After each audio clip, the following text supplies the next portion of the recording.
હું તો આ ખરેખર બાપુ હમણાં તો કંઈક ફટકી ગયો કે મારો રામ, હું હારો હીરાના કારખાનાવાળાને જોઉં ને તોય એમાં ભગવાન દેખાય. ભલે 10 ઘંटे અકારતો હશે તો સાહેબ 40 પરિવારનું તો પોષણ કરે છે ને એ માણસ.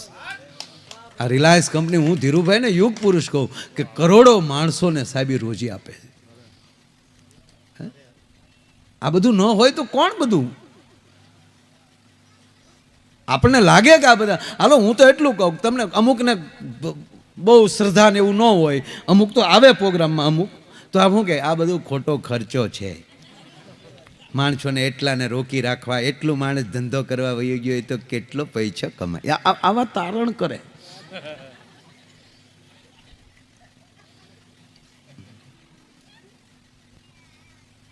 ખેર છોડો, હવે જેને જે કરવું એ કરે. આપણે આ કરવું છે એ વાત નક્કી છે સાહેબ, આ સમય મળે. એટલે મને એક ભાઈ પૂછેલું એટલે કહું કે તમે રાતના 20-25 હજાર માણસને બેહાડી રાખો. મેં કીધું ગાંડા, જેને ઘરની દુકાનું શોખઠા નથી ને એવા ખારીસિંગવાળાથી લઈને ભેળપુરી સોડાવાળાને તું બહાર દુકાનું લારીયું જોઈજો, એક રાતમાં 1 મહિનાનું એને બિચારાને નીકળી જાય છે. એ તે કોઈ દી તારણ ન કરે, હાલ ને એમાં નાખી તને વાતમાં. સત્યનારાયણની કથા કરવાથી શું થાય? કઠિયારો ઈનો ઈન.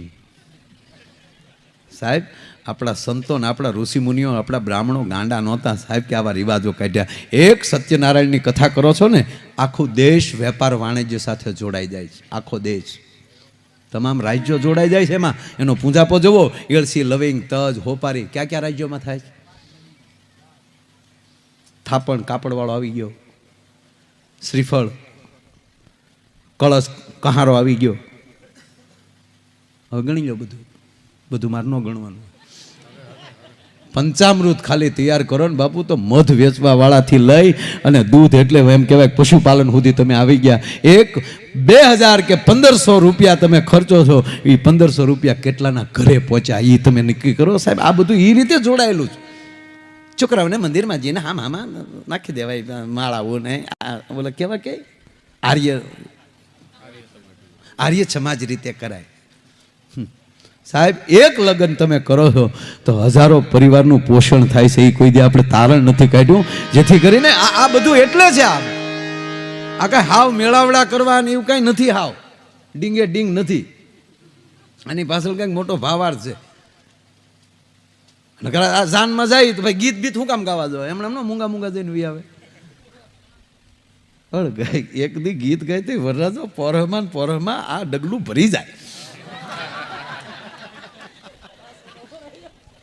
ભૈરવ જપ લેવાય કેમ ઢોલ વગાડવા પડે, તાનમાં એ કૂદી જાય. એમ વરરાજો આ ડગલું ભરી જાય, કારણ કે નવો જન્મ થવાનો છે.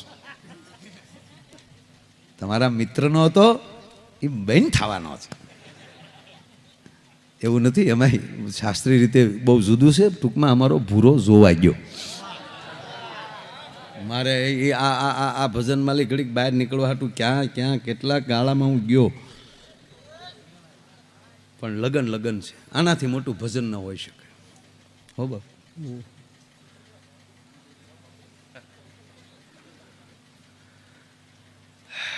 કહી દો વચ્ચે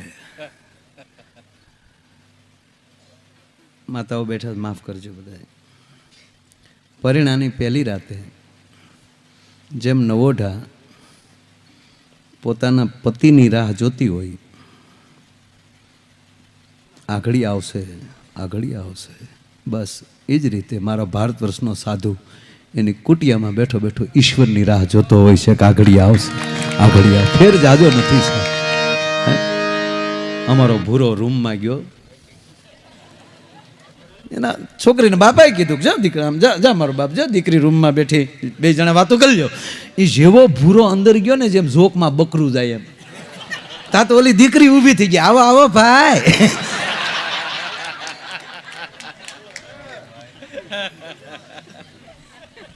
હે ભાઈ તમે કેટલા બેન ભાઈ? તા કે 2 ભાઈ ને 1 બેન હતા, આજથી 2 બેન ને 2 ભાઈ.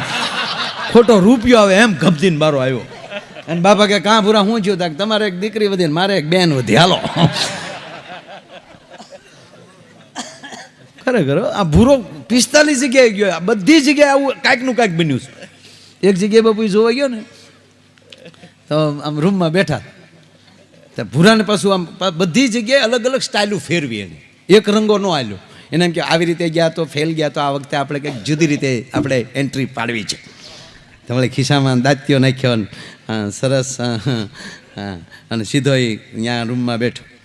દીકરી મર્યાદાનો ઢીગલો, ખાનદાન બાપની દીકરી. ત્યાં જો આ થોડોક ખાનદાની કાઢ્યો હોત ને અને ત્યાં ફીટ છું હોત તો કાંઈ સવાલ જ નહીં. દીકરી બિચારી મર્યાદાથી બેઠેલી, આ વળી ઘુઘેશ ત્યાં ગયો હાવ. નમસ્તે દીકરી કીધું, નમસ્તે. બસ તમે જોજો, પહેલી વાર જે છોકરી છોકરો જે જોવા બેઠા હોય ને, બે પહેલી વાર મળે એનું કોક દી જોજો, પ્રાહી નજરે જોયો, બહુ મજા આવશે. બોલો વળે આમ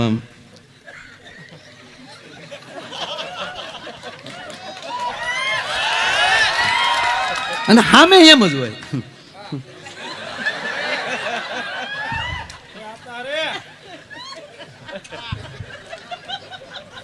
આ મને એ થાય આ લગ્ન પછી આ મર્યાદા ક્યાં વહી જતી છે?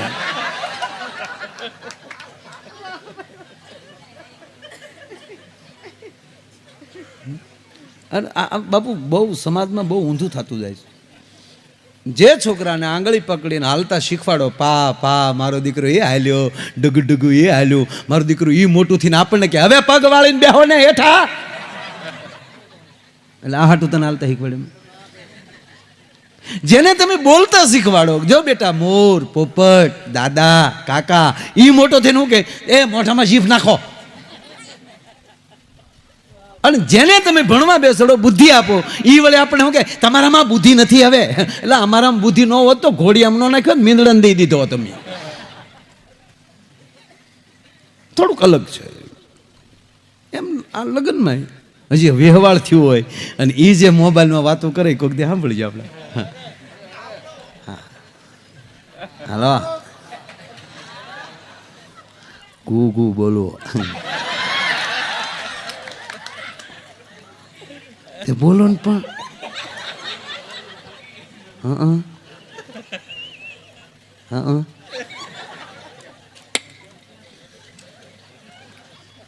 નહીં તો તે હું નહોતું બોલતું, મારા બા ની હતા બધા.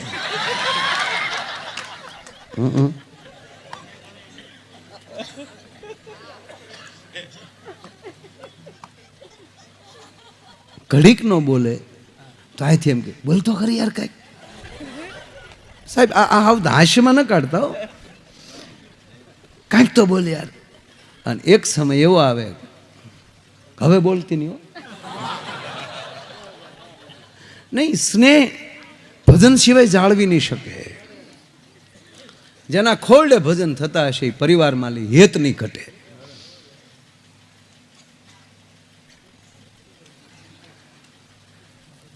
અમારું ભૂરો નહીં બેઠેલા, અને પૂછવાનું ચાલુ કર્યું. દીકરીએ કીધું પૂછવાનું તમ તારે. તમારો ભૂરો પાછો તોતડો લચોય આવડે છે. હવે દીકરીને પૂછાય રસોઈ આવડે છે એમ, છોકરાને પૂછાય ગાળ્યું આવડે.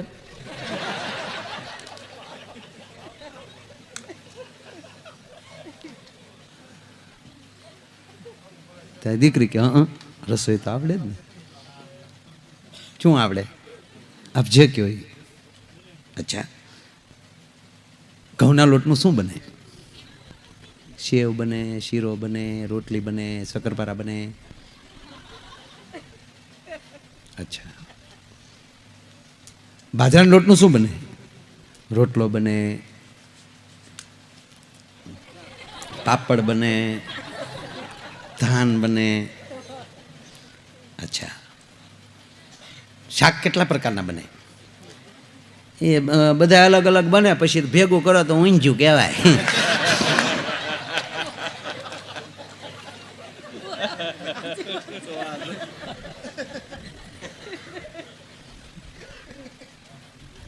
અચ્છા, ચણા લોટનું શું બને? દીકરી ગોથું ખાઈ ગયું કે આ સંબંધ કરવા આવ્યો કે આને લોજ કરવી.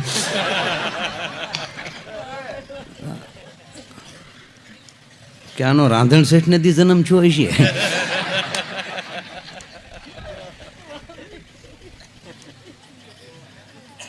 ચણા લોટનું શું બને? શેણાના લોટનું તે જે બનાવું એ બને. હોળી બને, ગાંઠિયા બને, ફાફડા બને, ભજીયા બને, લાડવા બને. બીજું શું બને? તારા બાપનો દાડો બને. ઈ નહોતી બોલ્યો, એ તો હું બોલ્યો. એ તો ખાનદાન બાપની દીકરી નહોતી બોલી. એણે એનું જેટલું કહેવાય એટલું કીધું. હવે એટલે પાછો ફરી જાય ને તો એ ઘણું હતું. હવે આગળ વધ્યું. આપણા ઘરે મહેમાન આવે તમે શું કરો? દીકરી કે જેવો સમય હોય, ચાનો સમય હોય તો ચા પાવ, રસોઈનો જમવાનો સમય હોય તો રસોઈ બનાવી નાખો. આપણા ઘરમાં લોટ ન હોય તમે શું કરો? કે તમને મહેમાનને ખબર ન પડે એમ પાડોશમાંથી માગી આવું, ઉશીનું લઈ આવું, પણ મહેમાનને ભૂખ્યા ન જવા દો. આપણે પાડોશી સાથે સારા સંબંધ ન તમે શું કરો? કે પાડોશી સાથે સારા સંબંધ ન હોય તો હું તાત્કાલિક દુકાનેથી લઈ આવું, અનાજ દળી નાખું. આપણા ઘરમાં એક પણ રૂપિયો ન હોય તો તમે શું કરો? દીકરી કે મારા ઘરેણા વેચી નાખું, બાકી મહેમાનને ભૂખ્યા ન જવા દો. તારા માથે એક પણ ઘરેણું ન હોય તમે શું કરો? દીકરી કે હું વાસણ વેચી નાખું, પણ મહેમાનને ભૂખ્યા ન જવા દો. આપણા ઘરમાં ઠીકરાના વાસણ સિવાય બીજું કાંઈ ન હોય તમે શું કરો? હા, દીકરીએ બડો લીધો. બહાર નીકળ લુખા, બહાર નીકળ. તારા પાડોશી હારે હારા સંબંધ ન હોય, તારા ઘરમાં બાજરો ન હોય, તારા ઘરમાં રૂપિયા ન હોય, મારી માથે ઘરેણું ન રહેવા દે અને ફૂટલા તો હું મારે એરું પકડવા અહીંયા નીકળ બહાર. આમ ઓલો બહાર ને વાહે બાય બે તો મારી લીધા. દીકરીના બાપા કે હા નહીં બાપા, પેલા આ બધાના છે ને કે બાયોડેટા લઈને પછી બોલાવજો. લુખાવ ધોડે આવો છો. દક્ષિણનું જંગલ, મલ્લિકા નામની એક દીકરી અને એની માં ઉમાના ઉપાસક, પાર્વતીના ઉપાસક, માં દીકરી બે. અને એક ઘટના એવી ઘટે છે કે મલ્લિકા છે જે દીકરી જે છે એને વાઘ ફાડી ખાય છે. દીકરી પાછી નથી આવતી, કોઈને મળતું નથી કોઈ. અને માં છે એ દીકરી પાછળ પાગલ બની છે. એક દી એક રાત, બે દી બે રાત ખાધું પીધું નથી, જંગલમાં ડોટું દે છે. મલ્લિકા મલ્લિકા મલ્લિકા મલ્લિકા કઈ કઈ કઈને રાડ્યું નાખે છે. દીકરીના વિયોગ સહન નથી થતો અને ભગવતી પાર્વતીની પરમ ઉપાસક માં દીકરી બે. અને અંતે બને એવું કે પહાડના શિખર ઉપર ચડીને દીકરીના વિયોગમાં માં જ આ પહાડની નીચે પડતું મૂકવાની તૈયારી કરે કે દીકરી તું ન હો તો તારી વગર જીવી ન શકાય. સાહેબ, કૈલાસમાં બેઠેલ માં ભવાની ભગવાન શિવ તો ધ્યાનમાં બેઠા છે, પણ મહાદેવની રજા લેવા ઉમા ખોટી ન થયા. સાહેબ, જે માં દીકરી ઉમા ઉમા ઉમા કરતા હતા, ઉમા માં, આજ ઈ ભવાની, ઈ માં પાર્વતી મલ્લિકાનું રૂપ ધારણ કર્યું. સાહેબ, અને ભીલ કન્યાની હામો જોઈ માં શબ્દ સાંભળ્યો અને મલ્લિકાની માએ જ્યાં મલ્લિકાને જોઈ પહાડમાંથી પડવાનું અટક્યું. ગડગડતી દોડ દી માં દીકરી બે ભેટ્યા છે. ક્યાં હતી બેટા 2-3 દિવસથી? તને ખબર છે હું તારી વગર મોઢામાં અન્નનો કોળિયો ન નાખું.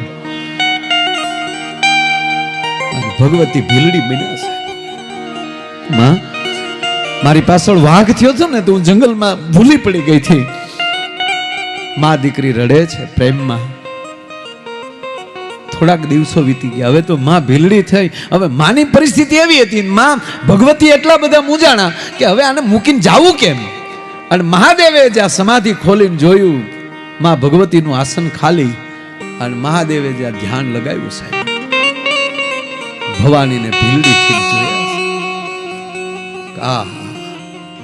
અને મારો બાપ ભીલ બન્યો છે. મહાદેવ સિંગી બાંધી છે, વાઘાંબર પહેર્યું છે, પિનાકનું બાપુ તીર કામઠું કર્યું મહાદેવે. અને જે વિસ્તારમાં માં ભવાની મલ્લિકા બની અને વિચરતા હતા, રોકાણા હતા, એ જ વિસ્તારમાં કોઈ અજાણ્યા વિસ્તારનો એક ભીલ યુવાન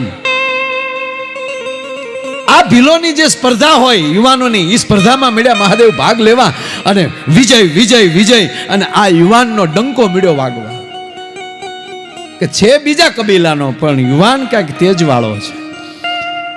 પણ એને પહોંચવું હતું ક્યાં? ભવાની સુધી. અને સિંગી નાદ વગાડ્યો ભગવાને.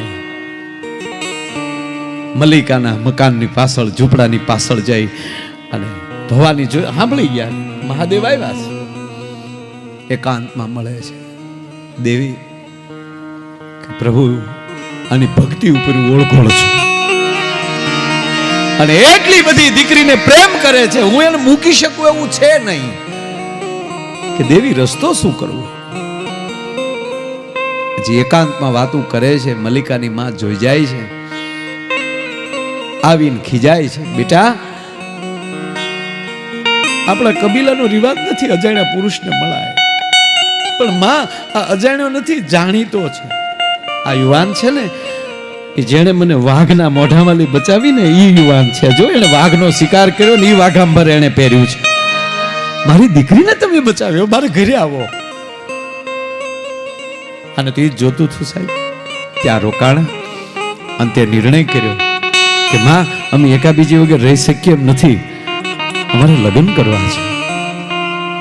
કબીલાના મુખીને બોલાવીને માં કહે છે કે મારી દીકરી રાજી હોય તો હે કબીલાના વડીલો, હે મુખી, હું પગે લાગુ, દંડ મને આપો, પણ આ જોડીને અખંડ રાખો. અંતે મુખી એમ કહે કે આપણે ન કહેવાય, પણ આપણા ગુરુ પાસે જાય. જો આ ગુરુની વાત છે સાહેબ. જ્યાં હોય ને ગુરુની ઉપર જેને ભરોસો હશે એ કોઈ દી ગોથું નહીં ખાય. અને આજ શિવ પુરાણની પ્રસંગ તમે લઈ લ્યો કે સપ્ત ઋષિ માં ભવાનીની પરીક્ષા કરવા જશે. આવતીકાલે આવશે પ્રસંગ. પરીક્ષા કરે છે અને ભવાનીને કહે છે સપ્ત ઋષિ કે તમે કોના માટે તપ કરો છો? જે ઉદાસીન છે, ભસ્મ છોડે છે, આવા વર્ણ તમે પસંદ કરો છો. શિવની વિરુદ્ધાર્થી સપ્ત ઋષિ જોવે છે કે ભવાની શું કહેવા માંગે. અને જેમ જેમ શિવની અવગણના થોડી થોડી ઓલા કરે છે, માતાજી કહે છે આપ સપ્ત ઋષિ છો, મારે તમને કાંઈ કહેવાય નહીં, પણ જેને ધાર્યો એને ધાર્યો છે. અને હે સપ્ત ઋષિ, તમે ગમે એમ કહો, પણ મારો ગુરુ નારદ છે, મારો નારદ ગુરુ કોઈ દી ખોટું ન બોલે. મને ભરોસો છે કે ઈ રૂપમાં જે છે એ મહાદેવ જ હોય, બીજો કોઈ હોય નહીં.